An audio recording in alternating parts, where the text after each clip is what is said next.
বাঁচলে টুকটাক পাইতাম, সোনা পাইতাম। এখন আর সোনা সোনা পাওয়া যায় না। এখানে মাঝে মাঝে রূপা পাওয়া যায়, 2 আনি 3 আনি পাই। কলমের নিপ নুপ পাইতাম তো রূপা, এই যে এগুলি মালা লড়িয়া ওই আংটি মাংটি, এই যে একটা আংটি আমি পাই ব্যবহার করতেছি। ফেলে দেওয়া লোহা, তামা আর পিতল থেকে মাঝে মধ্যে সোনা পাওয়ার কথা বলছিলেন ভাঙাড়ি ব্যবসায়ী মোহাম্মদ লিটন। কর্মজীবনের শুরুতে চাকরি করলেও দীর্ঘ 50 বছরের বেশি সময় ধরে এই ব্যবসা করছেন। চুমুক ধরে লোহা বাই করলাম, ওই গুঁড়া লোহাটা ফালাই দিতে হইব। যেটা আর কি চোখে দেখার মতো ওইটা চলবো, আর যেটা চোখে না দেখার মতো ওটা ফালাই দিতে হইব। ওই যে দেখা গেছে এই পিতলের মধ্যে একটা লোহা লাইগা রয়েছে, ওটা ছাড়াইতে হয়, নাহলে তো ওটা অচল।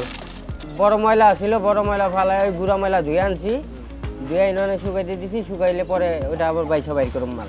ওটার ভিতরে বড় ময়লার ভিতরে তো তামা পিতল পাইতাম, ওইটা বাইছা ওইটা গুঁড়া মাল, ওইটা ধুয়ে আনছি। এখন ওইটা বাইছা ফ্রেশ করে বেচুম।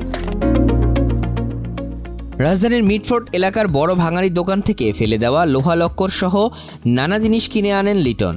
এরপর কেরানীগঞ্জের কেজি সাহা ডগ রোডের আগানগর এলাকায় তার দোকানে বসে সেগুলো থেকেই বাছাই করে বের করেন লোহা, তামা, পিতল জাতীয় জিনিস। এই যে প্লাস্টিকের বোতল মুলাম হাবিজাবি এগুলি কিনতাম। এগুলি কিনতে কিনতে পরে এই বড় ঘরের থেকে এই ময়লা কিনা শুরু করলাম। এই সব বড় দোকান আছে, এই বড় দোকান থেকে কিনে আনতাম এই লোহা, তামা, পিতল, সিলভার, বডি, কাস্টিং, এগুলি সব ইত্যাদি মাল কিনতাম। কিনে এনে পরে কী করে? কিনে এনে যে নিজে বাইছা বইছা আবার আরেক দোকানে বিক্রি করি। বাইছা এই যে ময়লার থেকে বাইছা বাইর করি, যে তামা, পিতল, সিলভার এগুলি বাইছা বাইর করি। বাইর করে এগুলি আবার এই বড় দোকানে নিয়ে বিক্রি করি, কেজি হিসাবে বিক্রি করি। পিতল হইলো 600 টাকা কেজি, তামা 1000 টাকা কেজি, লোহা হইলো 50 টাকা কেজি। বাছাই করা তামা পিতল প্রতি সপ্তাহের শেষে বিক্রি করেন এই ব্যবসায়ী। প্রতি সপ্তাহে 30 থেকে 35 কেজির মতো বিক্রি হয় তার। সেই হিসেবে মাসে আয়টাও বেশ ভালো হয় লিটনের।